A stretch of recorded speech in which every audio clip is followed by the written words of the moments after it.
Imagine, for a moment, that your spacesuit suddenly fails while you're floating outside the International Space Station. No explosion, no dramatic countdown, just the cold, silent vacuum of space pressing in around you instantly. What would actually happen to your body in those first few seconds? The answer is stranger and somehow more survivable than almost anything Hollywood has ever shown you.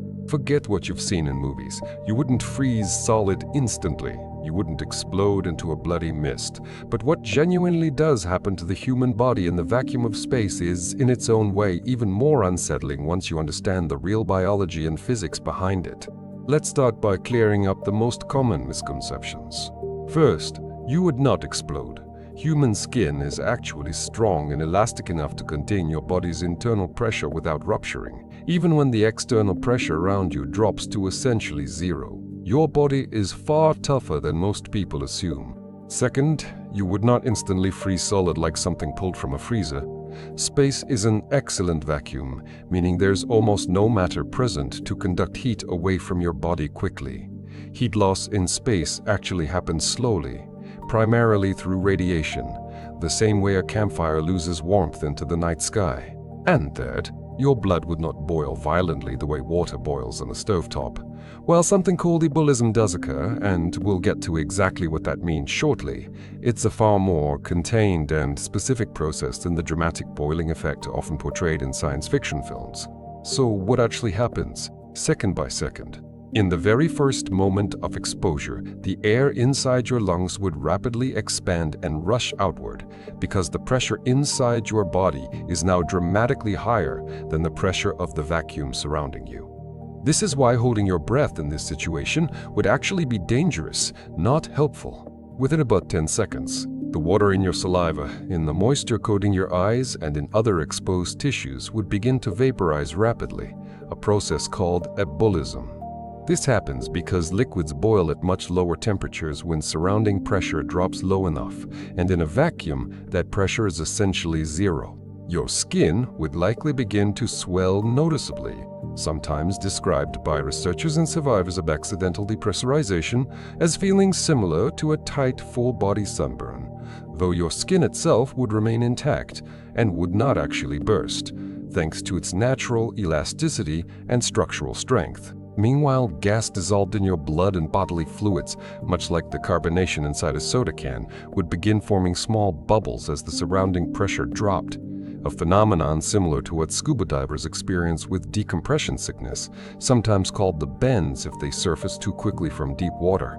Your eyes, if left open, would experience particularly rapid moisture loss from their surface, and the lack of atmospheric pressure pushing against your eardrums could cause genuine sharp pain, though this would likely be the least of your concerns within those critical opening seconds of total vacuum exposure. Here's the part that genuinely matters most for survival: oxygen deprivation. Without breathable air pressure, your lungs simply cannot transfer oxygen into your bloodstream, regardless of how much air might still be technically present around your face.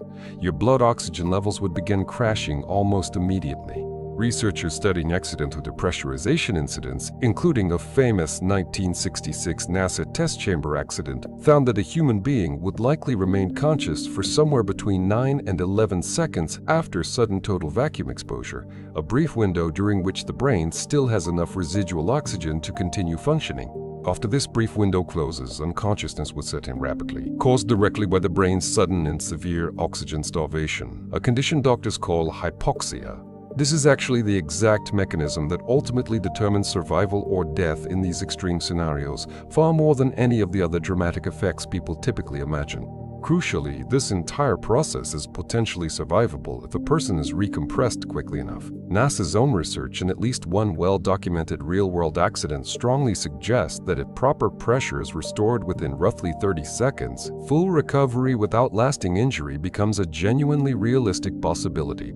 Beyond the immediate crisis of oxygen loss, several other strange things would be happening throughout your body simultaneously.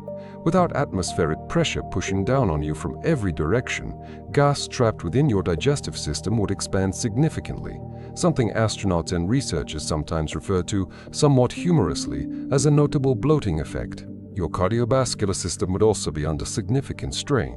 With no external pressure helping to maintain normal blood circulation, your heart would need to work considerably harder, and blood flow patterns throughout your body would shift in unusual ways, particularly affecting circulation to your extremities and brain. Interestingly, despite popular assumptions, your body would not instantly become rigid or frozen in place. You would likely remain capable of limited physical movement for several seconds, even as consciousness began to fade, which is precisely why rescue procedures emphasize such an urgent, immediate response timeline in genuine emergency scenarios.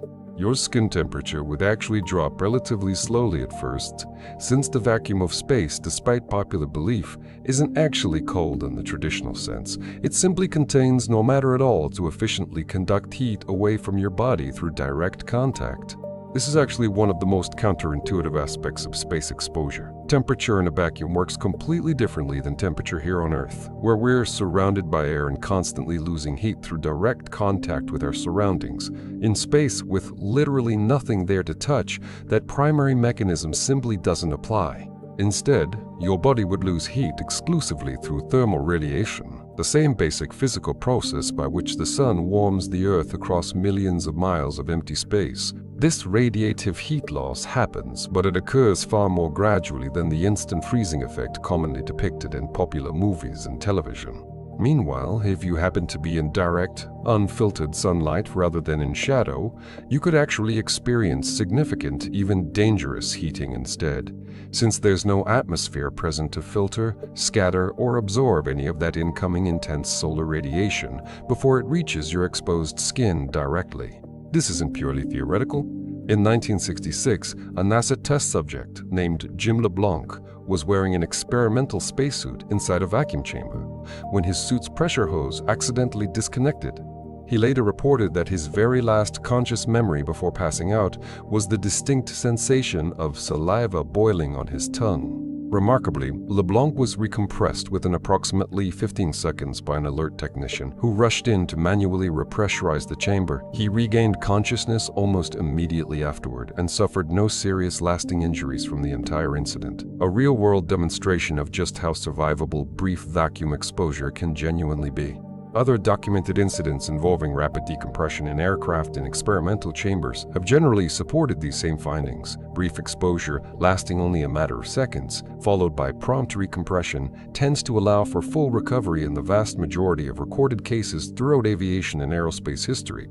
However, research has emphasized that exposure lasting longer than roughly 1 to 2 minutes becomes significantly more dangerous and far less likely to be survivable, as the combined effects of severe oxygen deprivation, swelling, and other physiological stresses begin to compound and cause much more serious, lasting physical damage to the body. Astronauts training for spacewalks spend years preparing specifically for these worst-case scenarios, practicing emergency repressurization procedures repeatedly until they become second nature, because in an environment this unforgiving, even a few seconds of hesitation during a genuine equipment failure could mean the difference between a survivable incident and a tragic outcome. So the next time you watch a movie where an astronaut's helmet shatters and their entire body instantly explodes or freezes solid in a single dramatic instant, you'll know the real science tells a genuinely different story, one that's honestly almost stranger than the fictional version most people have come to expect. The human body, turns out, is remarkably resilient even in one of the most hostile environments imaginable, capable of surviving brief exposure to the vacuum of space under the right circumstances, provided help arrives within that critical window of just a few precious seconds. This is exactly why spacecraft, space stations, and spacesuits are engineered with such extraordinary, redundant safety systems. Because even though survival is genuinely possible for a short window, nobody designing these systems wants to rely on those few seconds actually being enough. If you found this fascinating, subscribe, because next time we're exploring a virus that may be quietly living inside most of the people you know.